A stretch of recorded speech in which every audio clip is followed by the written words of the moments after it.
It is time for season 2 of MJT's division preview, starting off with the AFC East right after we play that music.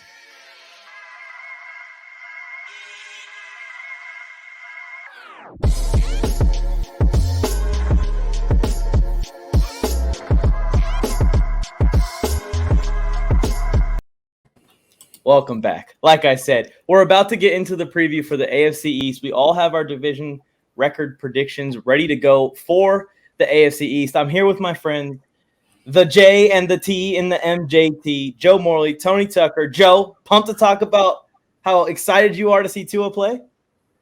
Oh, I'm very excited to see Tua play. You guys already know what I think about the Dolphins, but breaking it down, I'm ready to show you guys what I really think about this division. Tony, a dethroning or some more Josh Allen hurdles? What's going to happen today? How you feeling? I was just going to say that I'm going to go full Denny Green, and everybody's crowning the Buffalo Bills. And if you want to crown their asses, go ahead and crown their asses. Not having it. Oh, man. I love it. I'm ready for all the hot takes that these division previews bring each year. If you guys didn't watch last year, it was a great time. But if you guys weren't subscribed last year, now's an opportunity to subscribe. So that way you can be here for next year. Make sure y'all like the video, subscribe. It helps out a ton in the algorithm, and it'll help you be here next time. Before we get into it and our 2022 predictions, the winner, the person of us three that got the most accurate predictions for 2021 when it comes to the AFC East was Tony Tucker. Tony, congratulations on winning 2021, the only season that you will win. It is the first one, though. Maybe we'll name the trophy after you. AFC East champion. I think that my real benefit in this division was not doubting Mac Gritty Jones. That's where it was at. That was my advantage.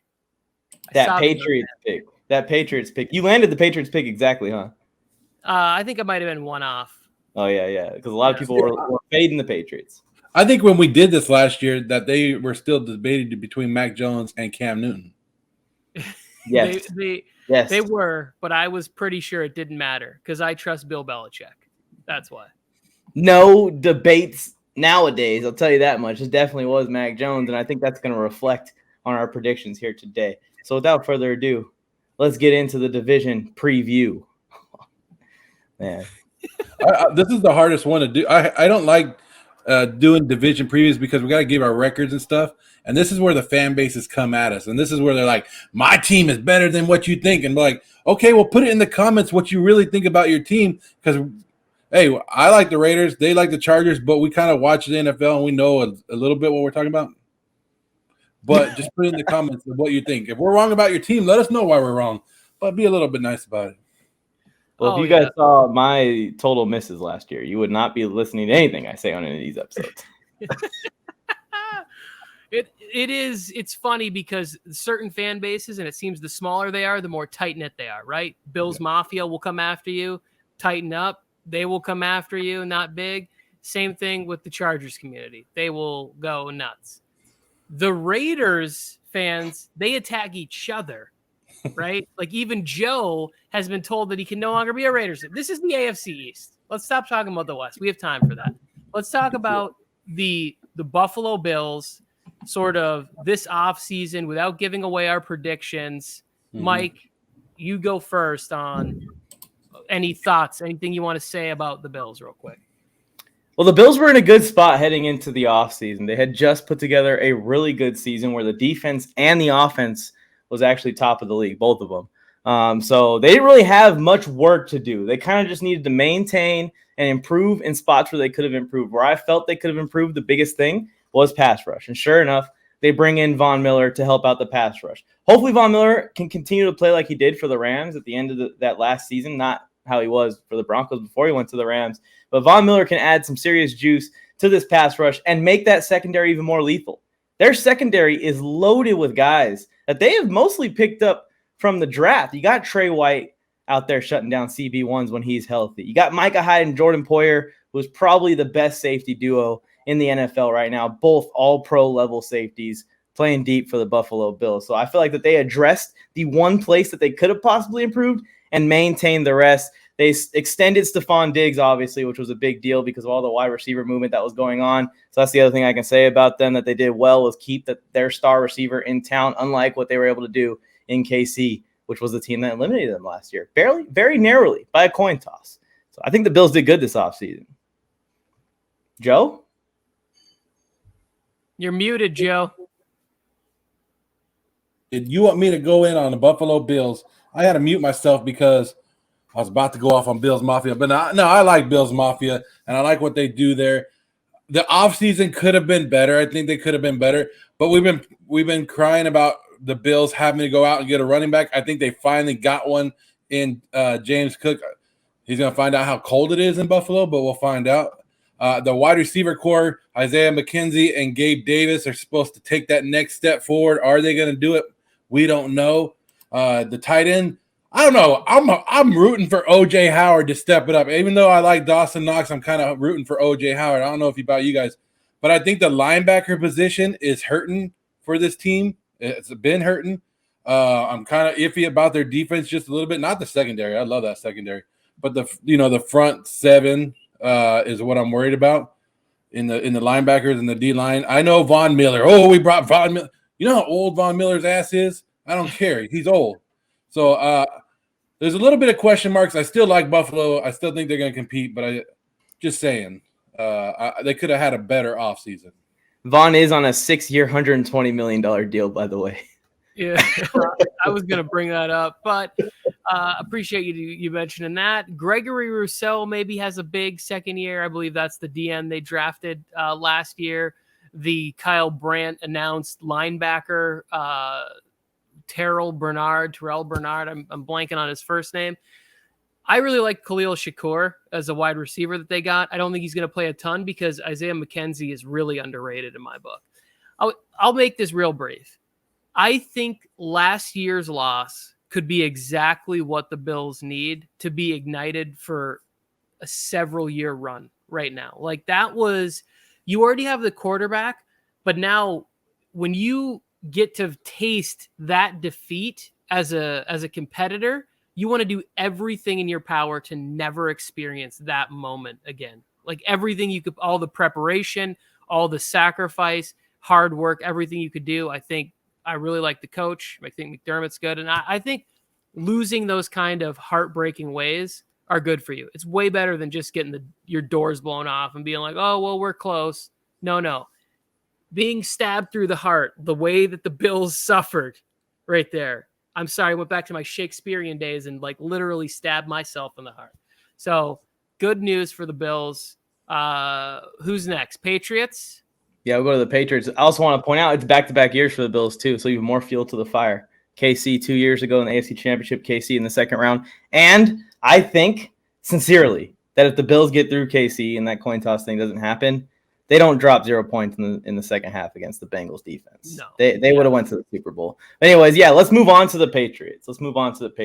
I'll start off with the Patriots. They kind of lost the entire core of this defense and what they built around over the last forever. Obviously, Stephon Gilmore left in the middle of the season last year, and Donta Hightower's gone this year. One of the McCourty twins retired. I believe the one that plays corners, Jason McCourty, retired. So a lot of new pieces, a lot of new faces and new places for New England, but it's Bill Belichick. He's going to figure it out. When you look at the offensive side of the ball, they're probably going to be similar. They're going to lean on their offensive line. They're going to lean on their run game. They're going to play defense with their guys. They do have some young guys that are developing, like Jonathan Jones, who could be the next guy that takes a step in that New England secondary when it comes to cornerback ones. I love Kyle Duggar. I think that he was a steal that they got a couple years ago at the end of the first round, early second round. So I think that the defense can still be good enough for them to lean a little bit more on the run game and try and pound this rock. Mac Jones is going to take a step this year, and he's going to get better this year. So the passing game should be a little bit better, but I still think it's going to be Dame Harris, Ramondre Stevenson, and some pounding the rock in New England, and they'll be a similar team to last year. Not sure if it's going to reflect to the exact same record, just because the AFC is tougher, but I think they're going to be similar. Joe, Tony, who's next? Who wants to go next? I'll take it. Right. Are we afraid of their wide receivers? Jacoby Myers, Kendrick Bourne, Devontae Parker, Nelson Aguilar. Come on. Really? With that offensive line, Trent Brown, is he going to stay out there all game? I think he played like 4 games last year. You got Cole Strange, the guy that everybody was like, oh, what the hell are they drafting over there? That's not a first-round pick, but they took him, number 22 overall. That offensive line has question marks, always has question marks.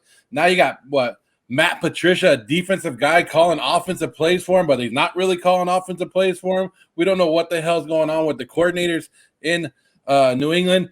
And Jalen Mills, he's your number 1 QB cornerback right there. Jalen Mills, remember Jalen Mills from the Eagles days? He's going to get lit up on that cornerback over there. And you have Raekwon McMillan coming from the Dolphins and the Raiders playing linebacker. You got a mismatch stuff. Bill Belichick's trying to bring some magic out of a hat, which I think the magic has run dry. Well, it's funny that you remember Jalen Mills with the Eagles. You remember Wes Welker with the Miami Dolphins, and then he goes to the Patriots and becomes a borderline Hall of Famer. Everybody plays different. Not everybody can play the same when they leave. Those are the things that you find out about the Patriots system. I do think what Bill Belichick did in that first COVID season or whatever, going 7-10 with Cam Newton and him missing games because of COVID and not being, that was a really big feat. To lose Tom Brady and still win 7 games, I think we overlooked it. And we were like, oh, this is the end of the dynasty. But they had so much turnover with the biggest position on the roster and still won 7 games that last year I was convinced they were going to win the division. So it will be no different. Even though I don't know these players, by week 7 or 8, I will have seen enough where I then know their names, and all of a sudden they're just good football players, because that's all Bill cares about. How smart are you as a football player? So the Patriots will be fine until Bill Belichick decides to hang up his sleeveless hoodies. Yeah, Tony, that season, that team got gutted. Overnight, blink of an eye, that team got gutted. You can vouch for me on this one in the comment section. RC Productions, otherwise known as Renee. I was calling for the Patriots' downfall. But when I saw what they did that season, they were in the wild card race for most of the year. I can't doubt Bill Belichick like that ever again. Similar feelings with Mike Tomlin, although I continue to doubt him every year. But I don't ever think that they're going to just completely collapse and be a top 10 overall pick level team, or that bad of a team. So we'll see. The Patriots always in the mix. They're in the mix last year again. There was a time where they had just beaten the Bills and taken the division lead. All right, let's do speed round on Dolphins and Jets. Yeah, Dolphins. Let's talk about the Dolphins. One of the harder teams, in my opinion, to predict this year, because the team is absolutely loaded up with talent. You don't really got to talk about the defensive side of the ball too much. Brian Flores has had that team buzzing over the last couple of years. They still got Xavier Howard over there. I think Javon Holland's one of the great young safety prospects in the league right now. They have Jalen Phillips, who's another guy who has the potential to be like a 15-sack guy if he continues to pass rush the way he did that his rookie year. Offensive side of the ball, the receiver core, the passing game in general is loaded the hell up. But the big question mark, and I've said this on record before, I don't think that wins are purely a QB stat, but the QB has the biggest impact on win or loss of any position on the field. If you tell me Tua Tagovailoa just plays at like a Ryan Tannehill, like average level, I think this Dolphins team is getting into the wild card race. They're winning 9 or 10 games. But if Tua plays what we've seen the last couple of years with the silly turnovers at the worst time, it seems like, the injury proneness, if Tua is the same Tua that we've seen so far in his career, he could bring this whole team back down to a 7-6 win team if things go really wrong. We'll reveal the predictions at the end, obviously, but I do think the Dolphins are the hardest to predict. Lots of talent, quarterback questions. It's the toughest thing in the world to Well, the deal Dolphins can go either way. They got a young head coach that is nuts, kind of, right? Always going crazy stuff. His press conferences are off the wall.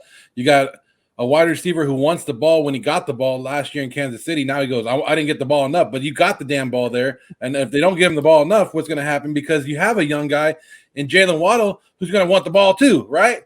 So you have good weapons in wide receiver, but who's going to run the damn ball for this team? They're looking at Chase Edmonds or Raheem Mostert or Sony Michel or your sleeper pick in Myles Gaskin. I don't know who's going to be running that ball there. And you got to hope they did do a San Francisco offense. But I think this team is going to be hurting more from losing Brian Flores than anybody else. I don't think we're giving enough credit to Brian Flores for holding this team together for the last couple of years after all the crap has come out. And I think the defense is good enough to carry it. But if Tua makes those big mistakes, it's going to hurt him.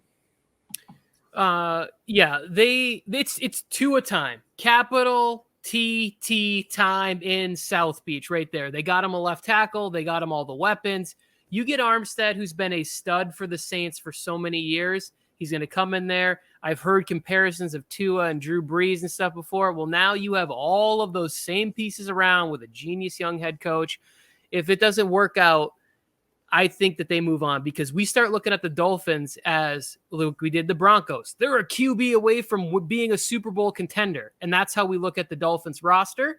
So Tua needs to be that QB that makes them be in the Super Bowl contending conversation. Yeah, let's send Patty to Miami, please. Jesus. Anyways, yeah, it is very scarily similar to those Saints offenses with Drew Brees in the early days. You got the big tight end like Jimmy Graham. You got the 2 wide receivers outside. But on to the Jets. Jets can't catch a damn break. Zach Wilson already a little bit banged up before the season even starts. First drive of the preseason. He rolls right and is trying to go. And we thought the worst at first. The whole NFL fan base thought the worst at first. But fortunately, he is probably going to be back for early on in the season at some point. In the first 3 weeks, he'll probably make his return. The Jets offseason, though, was solid. This team keeps taking steps forward every single offseason, and they keep equipping Robert Saleh with more defensive guys like Sauce Gardner. I loved the Jermaine Johnson pick. Absolutely loved the Jermaine Johnson pick. Keep getting guys like that. Eventually, this defense is going to lock things down, and it's going to work out for the Jets, and they're going to have a quick turnaround. I do not think it's going to be this year.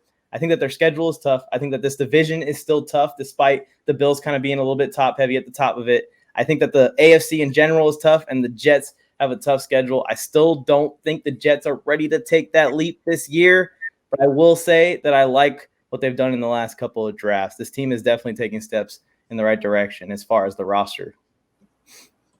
Yeah, you got Joe Flacco and the New York Football Jets trying to win it and turn it around, because Zach Wilson's going to be hurt. You don't know how long that's going to linger, even when he gets it fixed. I don't think they've done enough on defense. They brought in some good young weapons, and everything that I've seen on Sauce Gardner is amazing. And I remember when Jet fans were like, we don't want to draft him, and then they're like, oh, we drafted him? Yeah, that's what I'm talking about. So everything that I'm seeing about him is good. I don't know. I don't think they're going to be quite there yet. They just signed Dwayne Brown to be their offensive tackle. Hopefully he works out. I think they have a little bit kinks they got to do, but like you said, the Jets are working their way up. I don't think it's going to be this year, though. Yeah. If I was Robert Saleh, I would forfeit the next couple of preseason games, because Mekhi Becton goes down and then Zach Wilson has the issue. The beginning of the Jets schedule is way too tough. Here's the good news. They got cupcake schedule down the stretch, and they're going to be that team that roars into 2023 where everybody's like, the Jets next year are going to be a playoff contending team. Like, they're going to end the season on a flurry of wins with hope for the next year, because you have Zach Wilson. This couldn't have started any worse for him, but in a way, maybe it's not so bad. If he misses that first 3-4 weeks, it's not the worst news, because you look at those teams that played at the beginning, they were probably getting smoked anyways, and the offensive line was going to have issues. So they will finish the year strong. It'll be all positivity headed in. They just need to make it through one offseason without tragedy. It was Lawson last year. This year they lose Becton. They lose Wilson. It just sucks for the Jets. Those first 9 weeks are tough. I mean, if you haven't checked it out yet, I don't have it down by memory, but I was looking at it for Brees Hall fantasy stuff. Go look at the Jets' first 9 weeks of the year. It is rough. They play the Bills twice and the Patriots twice in the first 9 weeks. It is something. But anyways, are we ready to reveal our record predictions, Joe? It's a fun part of the show, Tony. This is when you got to defend yourself. Keep in mind, everybody, we are competing. We encourage you guys to compete with us. Drop your record predictions for this division in the comment section below. Go ahead, Joe. Reveal. Here it is. Drum roll. And there it is. What? Are you kidding me? There it is. There it is. Oh my God. Mike, this is why you got smoked last year, and this is what is happening again. Look at this. Hey, you win some, you lose some. I actually go through, I look at every single game, and I go, are the Bills better than this team, or is there any reason, like a long road trip or just being a division rival and thinking that it might be a little bit of a trap game, and I'll call a few of those. It's hard to predict these schedules. I think the Bills are cream of the crop in the AFC. 15 wins is a high win total, but if I lower that number to 14, it seems more reasonable. So I just stuck with my 15 and submitted it into Joe as I put out on TikTok, kept it there. I think that this Bills team is the best team in the league right now, but the Chargers are going to be pushing for that number 1 seed. I think the Bills get it because they got the Jets twice. I think they're better than the Patriots. I think they're better than the Dolphins still. Easier division. They end up getting the 1st seed, and the Bills go 15-2. 15-2. That is, the hype will be astronomical come playoff. That's my ceiling, Tony. That's my ceiling, Tony Tucker. These are my ceiling. These are ceiling predictions, Tony Tucker. Anyway, I don't know about feelings, Tony. Put it back up there. I'll talk about the Patriots real quick. I think that the Patriots will be similar to last year, like we were saying earlier. The Dolphins are the team that I'm on the fence on, and this team could change things because they could hand the Bills one more loss, which brings them to 14, and that puts the Dolphins at 9-8. And then, like I said, I think the Jets, like you guys also agree, it looks like the Jets do have some promise to improve on last year, but based off the schedule, it's just impossible to call them to even go over 500. Yeah. To me, at least. Oh, this is perfect, Joe. Thank you. Yes. Now let me beat up on Joe a little bit here. Bill Belichick, 6 wins with a returning QB and an entire offseason to install everything. This is way too low for them. And then you're always – who bags on Tua more than you two right here? And Joe puts them at 11-6? Explain yourself, Joe Morley. Don't mute your microphone. Don't hide it. I want answers for this. Look, I was going through the schedules, and I was like, dang, the Dolphins have a pretty good schedule. Even with, like I said, I like the Dolphins defense. I don't like Tua. I like the Dolphins defense. Do I think they have a couple mismatches? Yes. So in that schedule, I'm like, damn, they have a good schedule. I don't want to give them 11 wins, but that looks like where they're going to be, around 10, 11 wins. Even with a crappy quarterback, they could pull those off. And now if Tua is amazing, they maybe look at the ceiling. The ceiling could be higher. I don't know. I already told you what I thought about the Patriots. I don't like their offensive line. I don't like their defense. I don't like their assistant coaches. You could say what you want about Bill Belichick, but at some point, all these bad drafts and all this bad general managing by him is going to catch up to him. You can't keep going the way he's going and go, oh, I'm a great coach. I can coach anybody. Eventually, it's going to catch up to you, and this is the year it catches up to him. I'll give you that, Joe. I'll give you that because I am one that will preach also. Even if the coach is the best coach of all time, the players got to play the game still. But 6 wins, same as the Jets. Same as the Jets. Oh yeah. Tony, I don't think you got to defend too much. Yours look pretty reasonable. Here's the funny thing. When we get to the AFC North, Joe's going to be like, Steelers are an 11 with team with Mitch Trubisky because Mike Tomlin's a great coach. He'll shit on the coaching for the Patriots, the greatest coach of all time, and then prop up Mike Tomlin, which I think they're both great coaches. Zero consistency. Look, they stopped paying off the refs. Week 18, the biggest win of Zach Wilson's career. Dolphins have a chance to go to the playoffs. They're 9-7. They need a win. Zach Wilson comes to town. Everybody's mom is on lookout right there. Zach Wilson in South Beach, final week of the season, puts the nail in the coffin, 9-8, and I think we spend a large chunk of next offseason talking about who the Dolphins are going to get at quarterback. The rumors will start swirling. Tom Brady has told people that he's not coming back to the Buccaneers. Oh, there's rumors of Kyler Murray wanting to force his way out. There is blah, blah, blah, blah, blah. It'll be all about the Dolphins and what they can be doing to get a quarterback because they're so close to the finish line. I want to throw one in there so that way that none of my other narratives get destroyed when Lamar Jackson doesn't get a contract with Baltimore. Miami takes him. I'm with it. I think there's I think there's a lot of teams or a lot of like conspiracies about who the Dolphins will get at quarterback when the Dolphins narrowly miss the playoffs. I'm not giving up on Belichick.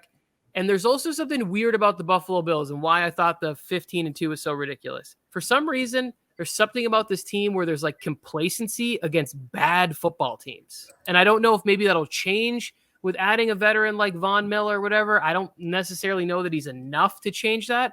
But you just be watching them and you're like, what are they doing losing to the Jaguars? Like, what is happening? Yeah. Josh Allen had a career game, but if you go and look at his stats, like, he's not been that good where he should have taken over a game like that. Like, somebody needed to get out there and go, we think we're a Super Bowl team. This is the Jaguars with a coach who's getting fired on his week off. He's getting fired when they're not even together. So, like, we can't be in this situation. There was Josh Allen on Josh Allen crime in that game. But 13 wins is still pretty high, Tony. You ain't calling for a disappointing season by any means. No. That's why I said last year they're 11-6. They made some upgrades, I think. Josh Allen has more. So it's still right there. It's still competing for home field advantage. But 15-2, that is like – that means they're probably sweeping the division, and maybe they lose to who? Like, here's the thing. I think opening night is Rams-Bills, right? Yeah. If they lose that first one, all the little talk's gonna start. All the little talk. Whoop, whoop. Maybe the Bills are overreaction Monday or Friday, whenever it is going to be so much fun. I've got them losing to the Vikings in a trap, kind of. Vikings are better than people think, and I have them losing from sitting their starters the final week of the year. Oh wow, they're going on a heater, ladies and gentlemen. Put your money. Their schedule's it's pretty easy. I mean, they play the Ravens. That's a tough one. The Rams, obviously, to open it up. And their division rivals. That's basically it. Well, I'm sticking with mine. I'm not going to change it. That's who I'm going. Bill Belichick is going down this year. It's the end of Bill Belichick when he retires at the end of this season. And this is Joe Morley's version of Mike's Raiders take last year. 5-12. Funny. We went way over the time we said for you guys, so consider that a bonus. We're going to be doing more of these division predictions. They're coming out over the next couple of days, so make sure you're subscribed to the channel. Make sure you like this video. Share this video as well with any AFC East fans that you may know out there. They're going to be interested in seeing our predictions and leaving their thoughts in the comments. Speaking of the comments, don't forget, before you go, biggest thing, we need to hear all of y'all's division predictions down there. Try not to get too toxic against us. Just leave your record predictions and then move on with your day after you subscribe to the channel. You can make fun of Joe Morley's shirt. That's about as far as we're going to let it go. Thanks for tuning into this edition of our division previews. We're going to be going on to the north, south, and west next. See you guys on the next one. Actually, you probably could click to the next one in the end screen.